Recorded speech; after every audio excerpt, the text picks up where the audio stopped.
8, 9, 10. The audio seems fine on here. I have been a little louder than you on the audio as a rule, so I'll turn myself down a little bit. Maybe that'll make it easier. We're live. Nobody is watching. However,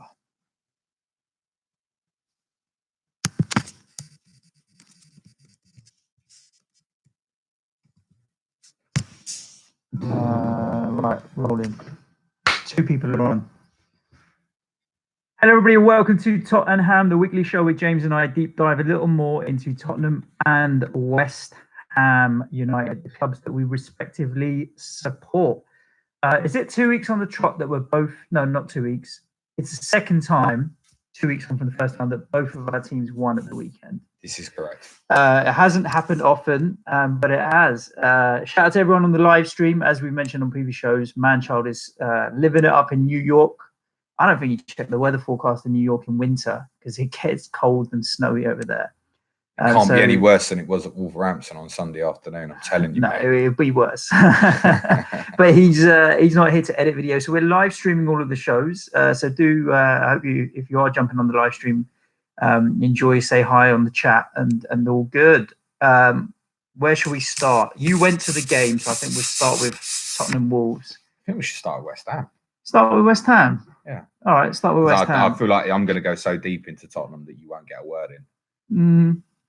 Not abnormal, is that? I mean, to be honest with you, what I don't know if there's much more to add than what I said on the main podcast, but it was good to see from Pellegrini a slight change in formation with Antonio and Haller playing up front. I think he took a bold decision to leave Anderson out, and I think he took a bold decision to leave Diop out as well, who you'd say is probably our best defender, but maybe pure defending. Agbona might be close to him. Balbuena's better with distributing the ball, but he did leave him on the bench.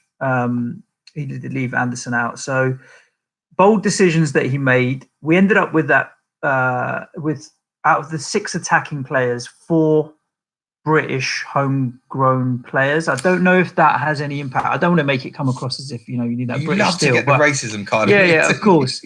But Snodgrass, Noble, Rice, and Antonio. So whereas we're known for our flicks and tricks and flair players, I think we went back to that grit and just grinding out the result, and I was happy with it. I think people say that Haller looked happier having someone up alongside him. I mean, mate, Antonio, I'd have him alongside me any day of the week. Just entertain me all day long. Follow me around. He is. You can't help but like the guy. He's always got a smile on his face, and he always gives 100%. No doubt about that. So, all in all, am I less fearful of relegation than I was a week ago? Yes, we'll be able to grind out enough results to get us through. Is Pellegrini staying until the new year? Yes, he is. I'm doing a Dean Saunders here. I'm asking a question and answering it myself. Do you think there's no chance? I don't think they will want to sack him. I don't think the board want to sack him. Why would they want to pay out? Why do you say 10 to 15 million pounds in compensation money, mate? All right. Do we know how long the contract signed was? I'm guessing 3 years, maybe. Yeah, it was 3 years. So this is year 2 of a 3-year contract. I heard a rumor that went round last week. Yep. That it was written in his contract that if West Ham were in the bottom 3 at Christmas, they could sack him with no compensation. Really? Which, if you'd lost it, yeah, you would have been. Yeah, true. Southampton would have jumped above us in the table. It's just a rumour, but I don't know about all these things. I don't think the board want to sack him. And ultimately, if he doesn't get sacked because we're playing all right, why would you want to sack him? If we're playing all right and winning games, why would you want to sack him? Are you playing all right? No, we're not. But but he's still got time to turn it around. Like victories will buy him an extra couple of games. It's rare that managers get fired after winning a game. So now we've got a gap. Then we've got Bournemouth away, and then Leicester at home. Leicester at home, no one expects anything from us. You're not Palace away. Palace away, Leicester at home, Bournemouth at home. Sorry, Boxing Day's Palace. Palace away. Sorry, I'm mixing. Your fixtures are a mixed bag. Man. Yeah, they are. But I mean, we're kind of we're not fixture proof. We're just fixture random. Is Antonio fixture proof? Like on a serious, we consider him on the other side. Expensive. 6'9". Yeah, expensive. And we've just had like Shams just jumped in on the super chat and said, not super chat, but live chat. I think super chat's when they pay money, mate. We ain't there yet. No. What's our backup plan if Antonio gets injured again? Now that's the biggest issue, right? Injury prone. The backup plan's Barnsley away next year, mate. Yeah, injury prone, mate. So look, the transfer window's around the corner. There's no harm in us dipping in to get some backup reserve strikers because that's the weakest area on the pitch where we have no depth. You've got Haller and you've got Ajeti. And then Antonio, who has been classified as a striker because we need him to be a striker. He'll play in goal if we need him to. So, can I ask a controversial question? Yeah. I don't want to get too much into West Ham tactically as you're not going to play this weekend. If somebody said in January you could have Arnautovic back really cheap, would you be interested? Yeah, 100%. We need a striker. In spite of everything that happened? Yeah, forget all that. Okay, whatever. Take him back. We need him. Because really, on reflection, I'm not pressed about although that. we were very much get him out, he's not been better without, has it?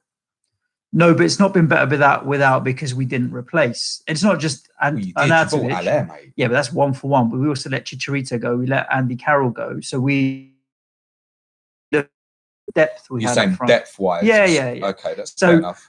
We get Arnie back. I mean, whether or not he would play ahead of Haller and Antonio, I don't know, but he would in certain games, I'm sure. And look, he's not a young cat either. He was 30 when he left us, Arnautovic. So would I get him back? Yes, but it's not like a long-term solution. If you caveated that with, would we get him back really, really cheap? We need just a body or two up there that will get us through to the end of the season before we reinvest. I think you have players like in Anderson, Antonio, Yarmolenko who have that ability to be talismanic for you. And I'm not talking from an FPL perspective. I just mean in terms of leading the team in an attacking sense. Antonio's doing bits for you, I think. And you got to remember as well, he's just come back from injury. But he's missing that, I don't know, that X factor that Arnautovic had. Yeah. Where he could win a game on his own. Yeah. Antonio can do that. But see, Arnautovic had that moody kind of X factor about him where he's like got that arrogance of a Zlatan or whatever, right? He's strutting around the pitch. Antonio's just too nice. He's friendly. He's too nice. I didn't know if Antonio was going to make half time on Saturday. He's too nice, mate. We might have been a couple of bookings for Dissent. I mean, to be honest, in the sense that he's always he's not he's physically intimidating. I don't think he's emotionally. He had every right to moan. Who? Antonio. About the fouls. Yeah. But I don't think from an opposition point of view, you look at him and you're physically scared, but I don't know if you're like, it doesn't maybe emotionally scare you as much. But it's a unit, isn't he? He's got a little bit of everything. I think technically he's a little bit underrated. I think that's him as a lone forward against sides that are going to have more of the ball than you. I think he's a threat. But Antonio, yeah. If we take it back to FPL for a perspective for a moment, I don't think I could. Even on the other side of sort of like playing Leicester and that 6-9, there's cheaper options, aren't there? There are, and you need to see a lot more from West Ham. Not a little more, a lot more. You need to see 3 or 4 or 5 consistent games. You need to see how we react when Flappy comes back. I mean, our season could have been so different had Lanzini been fit throughout, had Yarmolenko not had his little spell out, had Flappy not been out for a little while. There've been niggly injuries. None of those injuries cover up for the lack of effort in certain games. But because effort is effort, but from a kind of confidence point of view at the back and stuff, having Flappy in we'd have more points had Fabianski played than not. So I just don't think there's any value right now in getting too stressed out about being top 6 or not this season. We're not going to be. So just leave it be, enjoy it. We will win between now and the end of the season. I reckon against what you'd classify as the top 6, we will probably win 2 or 3 games. And let's enjoy those and then rebuild and see what happens. But calm. And I'm going to be supportive of Pellegrini for now because he's not going anywhere. He had to go this time last week. He had to, but I've got no choice in it. I still honestly wouldn't be surprised if he just randomly he's gone. Interesting. I wouldn't be surprised. Anybody on the live stream, jump in the super chat with a thumbs up or thumbs up if you think he is going to get fired still before Christmas. I'll be fascinated because I don't think he is, because I don't think there's an appetite from the board to get rid of him. But we'll pick up a spare keeper in January. I've no doubt about that, and maybe one other player. And if we do pick up a striker, I'd be happy with that. Just a couple of final questions. One, the importance of Aaron Cresswell playing on Saturday. We didn't think he'd make it. He played clean sheet. Yeah, but he's been bad in previous games as well. He hasn't got pace anymore, so he can just as easily get skinned as well as like Traore skinned him regularly. I mean, he skinned a lot of people this season. Unlike Masuaku, he does play with a brain most of the time. Yeah. Would I play Cresswell ahead of Masuaku? Yes. Okay. Yeah, for sure. Anything that you want to mention on Southampton? Not really. Like I said, I was at a family event where I couldn't be distracted and watch the game fully. But I mean, we've spoken about it. Danny Ings is the talisman there, right?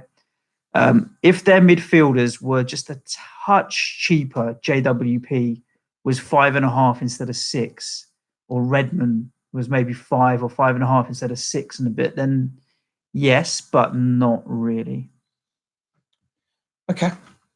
We've only had one person pipe up, that's Sham, and he says sacked by the end of the transfer window, but not before Christmas. I don't think clubs like to spend money or let a manager pick players when they know they're going to get rid of him. So if they're going to keep him till the end of the transfer window, then maybe they're not going to invest in a big way. I mean, not a lot of clubs do nowadays, do they? Not in the window. It's an interesting take on it. I just think timing-wise, if West Ham have decided they want to make the change, then with the gap of no game this weekend, it does make sense to sort it out this week. That's all. Yeah. I think if you'd lost Saturdays, it'd be sacked by now. Yeah.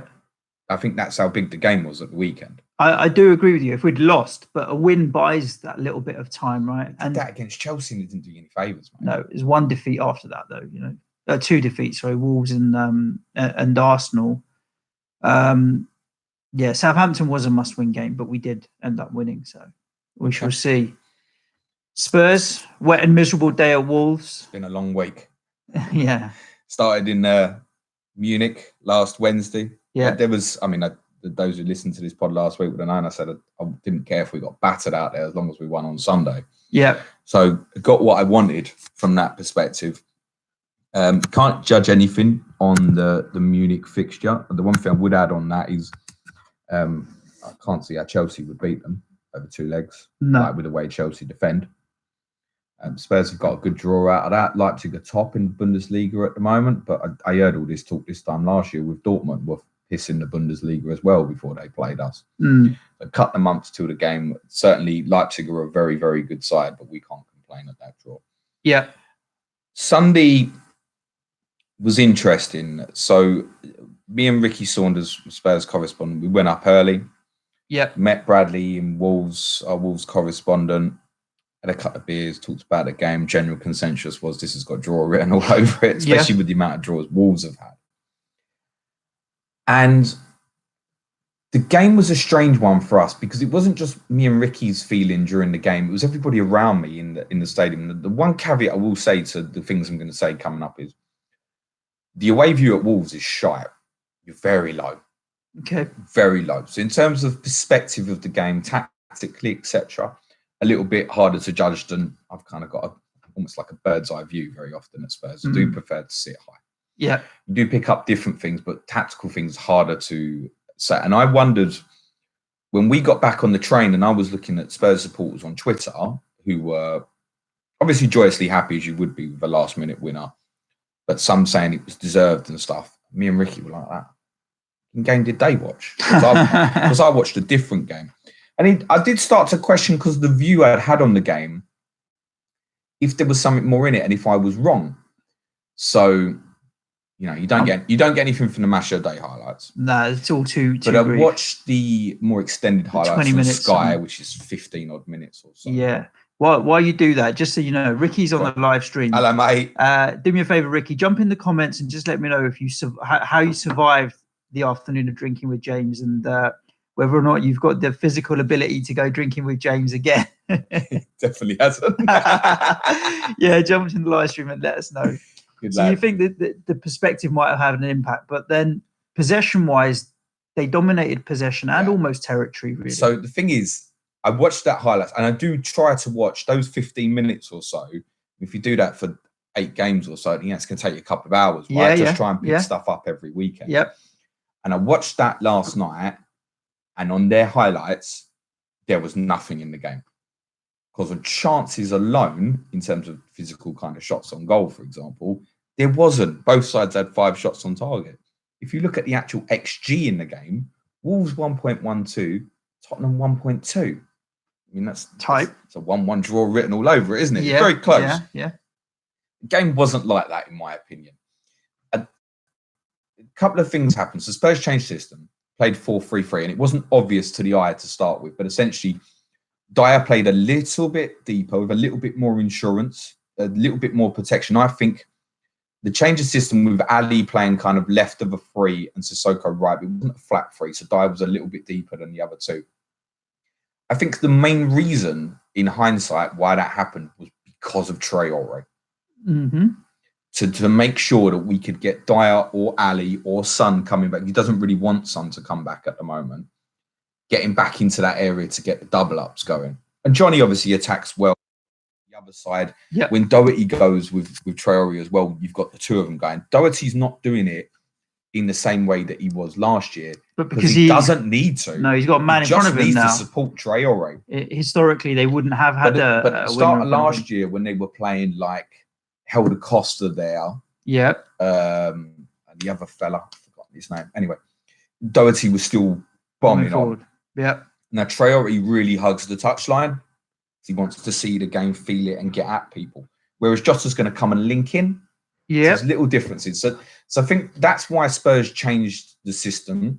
I also think that with Son and Moura to a certain extent staying even possibly wider than normal, there was a feeling of exploiting that wing-back area, which didn't happen in all honesty. Cavaliero? Is that who you're looking for? It is, yeah, very good. Someone said that on the chat. Yeah. Thank you, Zach. Cheers, Zach. Thank you. And for the first 10, 15 minutes, we played really well. So we scored the goal. Yeah. Great goal from Lucas. Yep. Which had come from an original shot from Son, which was basically the only thing he did in the game. Mm. And then there was a good chance for 2 where Dyer broke out because Patricia had a poor kick out. And he played the 1-2. Ali flicked him in and Dyer smashed the post. And that was technically, statistically, the only big chance in the game. Go 2-0 up there and you think, oh, coasting here. But Wolves, as the half grew on and on, pressure and territorially wise, were putting a lot on us. And the second half was just back to wall, mate. When they equalised, every Spurs fan in that ground would have walked out of a draw happy. Yeah. Let's just take another day out of this. They're such a good side, but hold back in the game, which was to get Ali back closer to Kane. And very bravely, occasions where it was obvious that Aurier wasn't going back and it was through instruction. It had to be through instruction. Because I'm not talking about him jogging back at like 50%. I'm talking about him staying. Staying up top. Literally going to leave the back 3 and the protection of Dyer, so we've got more of an out ball when we go forward. Because on the ball, we were shy. So if you look at the stats from some games, this is some of the things I want to highlight looking deeper into the numbers, right? Yeah, go for it. So total successful final third passes in the game at the weekend. Yep. Spurs 40, Wolves 126. That's more than 3 times as many. Spurs is 40 is the worst in the league at the weekend. The total passes, even if you take out the ones that were unsuccessful, it's the same, right? We still come bottom, right? Yeah. So final third, no action basically. In terms of the percentage of accurate passes in the game, we would have come out 15th from the 20 teams at the weekend. Wow. Now that's poor. Yeah, very poor. It's poor. Okay. Now a lot of that's down to Wolves' pressure as well. One of the things I mentioned last week was about Cody and how deep he goes. Wolves don't play with 3 centre-backs in a line. Cody goes so much deeper because he can't handle the pace. So he really covers in like more of an old-fashioned sweeper, like a Sammer or a Beckenbauer or people that played that. Well, I'm not comparing him to those players, but I just mean position. He gives himself 5-10 yards to see the picture of the game. Crosses in the game, we had 9. Remember all them crosses we had at United? Yeah. Territorially, we didn't get it at Mourinho. We had 9 crosses in the game, the worst in the league at the weekend. Wolves had 33, the second highest. Wow. Wolves had 11 corners, second highest in the league at the weekend. We had 2, from which we scored from 1, unbelievably. I remember everything about Spurs, but I can't remember the last time we scored an injury time winner from a corner. I can tell you that. Yeah. And then there's some interesting ones which favour Spurs in a really positive light defensively. So clearances during the game. And I think, again, this just adds to how the territorial advantage that Wolves had. 37 clearances, third highest at the weekend, 9 blocks, most of any team at the weekend. You compare that to Wolves' numbers, 7 clearances, 1 block. Like, territorially, they had so much more on us. And I don't know in hindsight if it was reflective of the fact that we scored quite early and that impacted Wolves having more of the ball than they perhaps normally have in this sort of fixture, and us going very Mourinho-like earlier than we had in other games and going, this will do. Yeah. Because as I said on last night's pod, like, Gazzaniga never made a save in the game that was like, oh, weldy or anything. But we just felt like we were under constant pressure. And I think the reason of the constant pressure wasn't because it was a bad performance defensively. It wasn't. Like I said, like, I don't know what Vertonghen was meant to do with Traore. You can't stop him. The problem's looking at the passing numbers. We're so shit in centre midfield. Still a concern. I mean, if you're listening to what or you're kind of answering what the questions that are coming in on the live chat that people are talking about, it boils down to, what does that mean for FPL? We've got Sibisi asking about the triple ups, Son, Ali, and Aurier.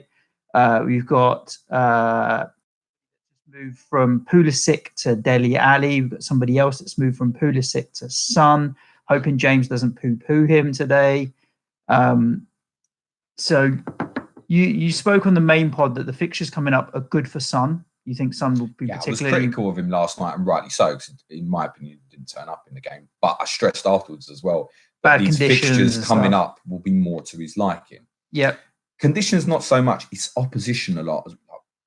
Wolves made it like a cup tie. They made it like a helter-skelter pressure on the... I think between the two teams, they were in the top 5 at the weekend for like recoveries of the ball. Yeah. Possibly a little bit of sloppiness on both parts from a possession perspective. I mean, a lot of the stats that you talk about in terms of clearance and blocks, obviously City don't get attacked as much, or Liverpool don't face as many attacks, so they're going to make less clearances and less blocks. And when you're playing a team, you're facing City or Liverpool, you're going to make more naturally. But this wasn't one of those situations. I mean, I hate to say it, you're playing Wolves at the end of the day. You should be able to manage, cope with their attacking threat. So I did wonder, was this a one game? Was this something that was missing? Yeah. So I was trying to think of games where Wolves had conceded early in a home game.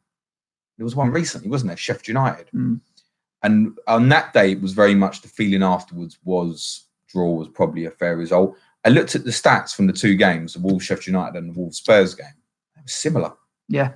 When I looked at it into the detail, Sheffield United were better on the ball than Spurs were at the weekend. But Sheffield United had spells where they were under pressure as well. It wouldn't surprise me if when they beat us and we didn't go ahead or anything, but the stats would be similar. We were awful in the final third and what have you. So guess what I did? I delved deeper and I broke down Pochettino's first 12 games this season and Mourinho's 5 to see if there are any obvious differences that we can see, which might help us from an FPL perspective. The first thing that becomes clear is, again, and it's in the midfield area. So in the first 12 games, Spurs were 5th for most passes, 4th for most accurate, 4th most in opposition half. This out of the 20 teams, obviously. 4th most accurate, 3rd most accurate for passes in the final third. Now, I think that one's higher than you would expect because quite laboured on the ball. It's a top 5 for most passing related. Yeah, well, where you'd expect us to be, sort of averaging about 4th, right? Yeah, sure. And then look at Mourinho's numbers in these first 5 games.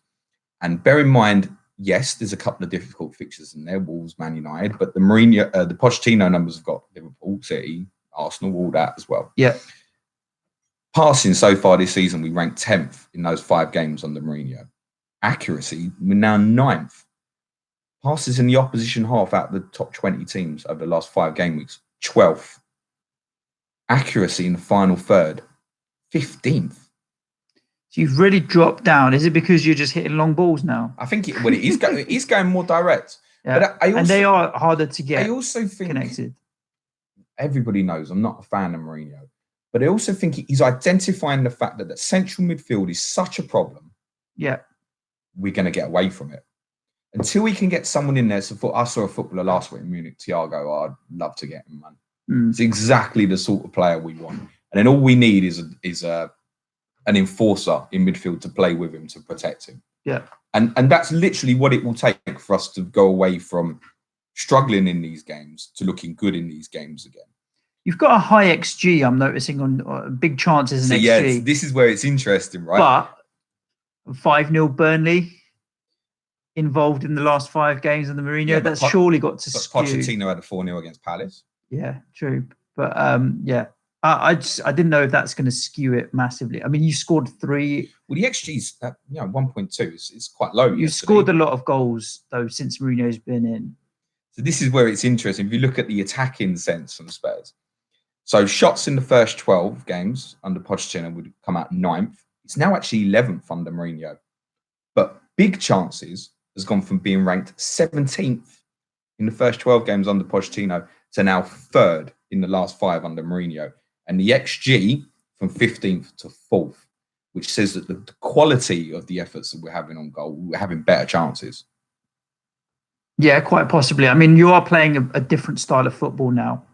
Having Moura and Son and Dele Alli behind Harry Kane is going to naturally create more chances. 100%. But you scored 3 against us. You scored 5 against Burnley. You have been scoring goals. That's not been the issue since Mourinho's come in. It's the other end has been a little bit So leaky. Guess what else has changed?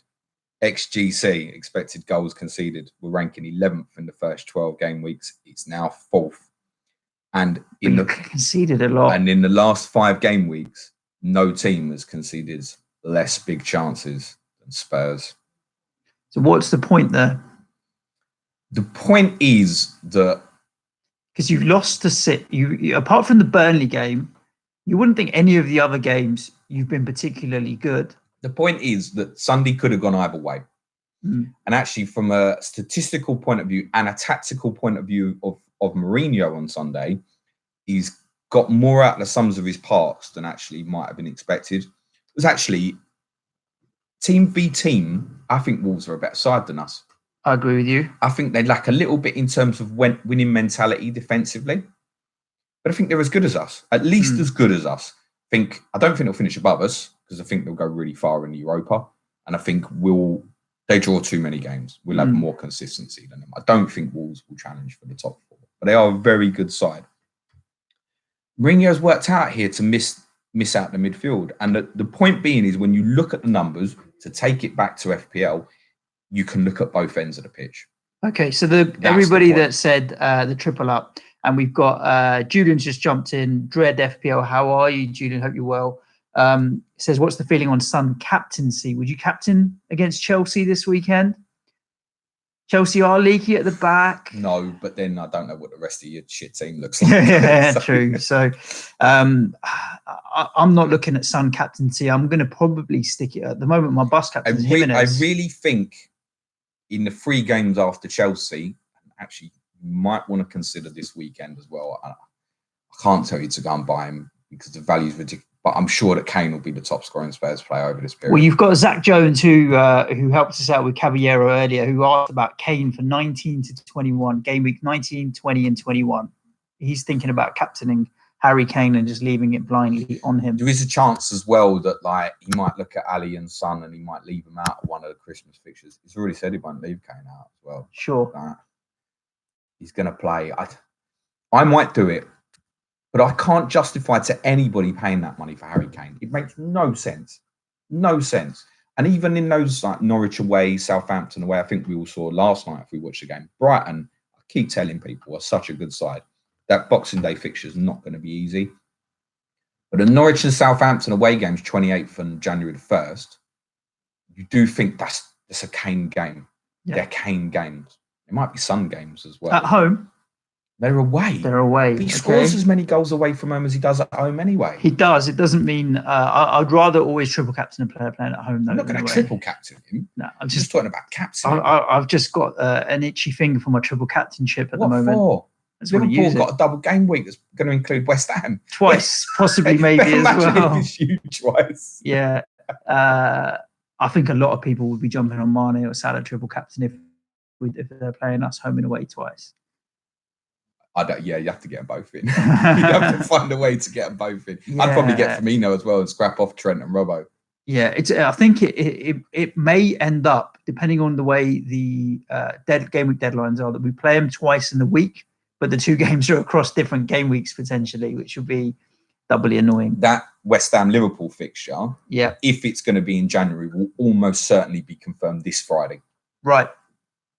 The February, what James is alluding to there, is the February TV schedule is due to be released this Friday. Now, we know historically this season so far that they've been late sometimes. No, it will be on time. You think it will be? Because it was originally scheduled to be last Friday, and they said they wanted to wait for the Champions League draws. And that. Right, okay. It will be this week.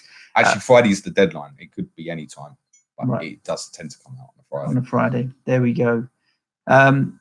A few people are jumping in the live stream chat saying, yeah, they are looking at Son captaincy, vice captain on Jimenez, and Scott Speed saying KDB captain, or is it after the Lord Mayor show? Every week is the Lord Mayor show with KDB. The reason that he hasn't had these double-digit hauls in some of these other games is pure luck or selfishness of other players around him. It's never been him.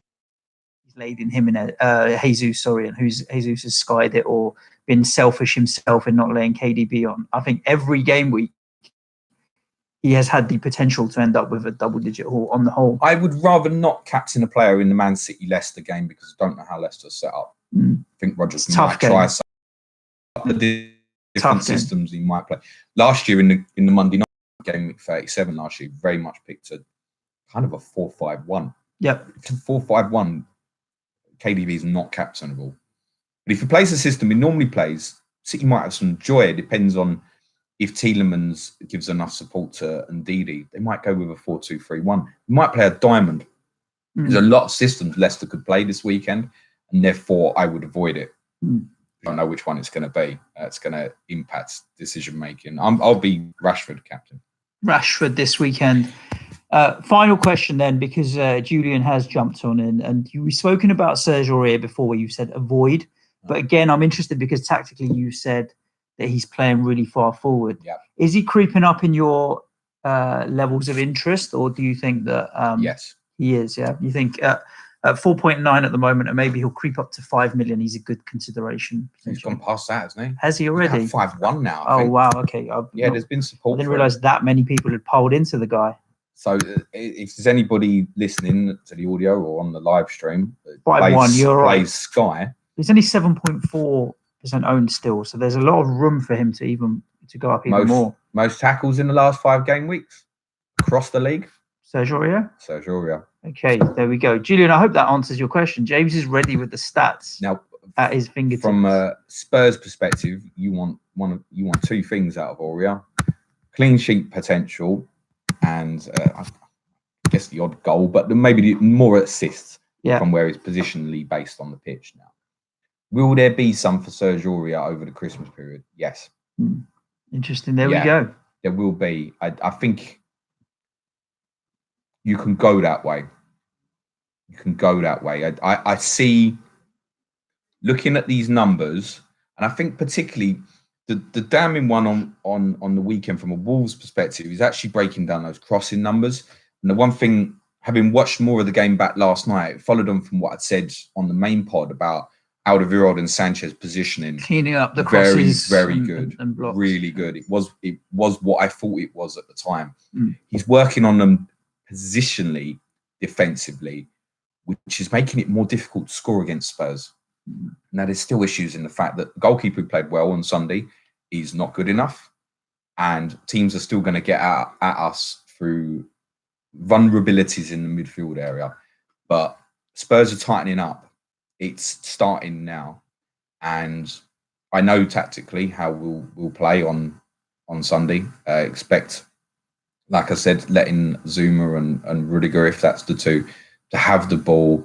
Spurs to shut down the game and frustrate. There's a trend happening at the moment with the more Chelsea seem to dominate games, the worse result. Yeah. In an odd way. They need to play quicker and more direct. I think if Lampard alluded to it in his press conference that he wasn't happy with the speed of play with Chelsea. And he said they just need to move the ball quicker and with a bit more urgency. And he did say that. I do think that them moving back to a midfield 3 on Sunday, which I'm sure they will do. If Lampard doesn't, he's mad.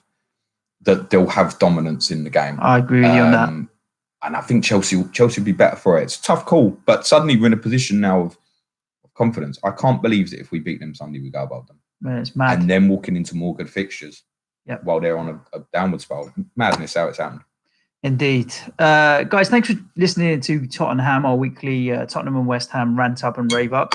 James came with the stats today, so I'll be interested. I don't do that often. Nah, this is all done with his book now. We will be back tomorrow with Planet Sky FF, our show where we talk about Sky Fantasy Football. I didn't check in on my rank actually this week, but I know I did okay. That Martin Kelly move yesterday didn't help. I think anybody, unless they had Will Zaha yesterday, did particularly well from a Sky point of view. Brighton lads could have hit some balls. They really could. We'll talk about that a little bit. I did go for Lewis Dunk in that.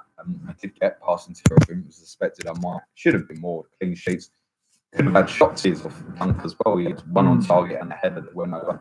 I finished on 100 for the week. Oh, nice. I ended up on 85. 6,500. And more on Brighton on Thursday, which we're pre-recording later, but because we've got guests, won't be live streaming, so we'll go out as normal on Thursday with FPL Seagull and FPL Blade, Sam and Tomo.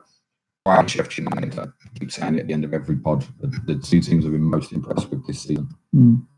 Difficult ones to look at for the weekend, but players that we can be looking at. Morpay's on a run now, isn't he? He is. He may be my replacement for Lys Mousset this week if I fancy Brighton. I'm not 100% convinced on their fixtures yet, but I do have an eye on Mo. We'll talk about that on Friday's final plan. Then. Indeed. And then we do have Clash of the Correspondents on Thursday coming at you. Sam. You've just said that. Sorry. I'm half asleep. I'm looking at my Sky team. Wake up. Final plan. We'll talk about North East South because all the points you made up on your wild card disappeared in a week where I forgot to make my transfer. Just goes to show how difficult it really is. There's 30 North East South. Kevin De Bruyne, Jesus as captain. You know who's really close to dropping to under 10% ownership? Tell me. And was back in training yesterday. Aguero. Oh, really? Is he that low in ownership? Yeah, it's close. I think anybody that owns him has already sold him, though, now, really. Likelihood is it's dead teams that he's still sitting in. So he won't drop below 10%. Yeah, we've got to fire him in if he does. If he does, we're buying him. There's no even question about that. If he does, we will. So thank you for tuning in to Planet FPL and all the content that we've on Twitter at Planet FPL Pod for James, at Susan Shah for me. Do like notifications, subscriptions, comments, all that shit that you have to do on all YouTube and all the rest of that stuff. Ciao for now. Key music, Suj. Yes.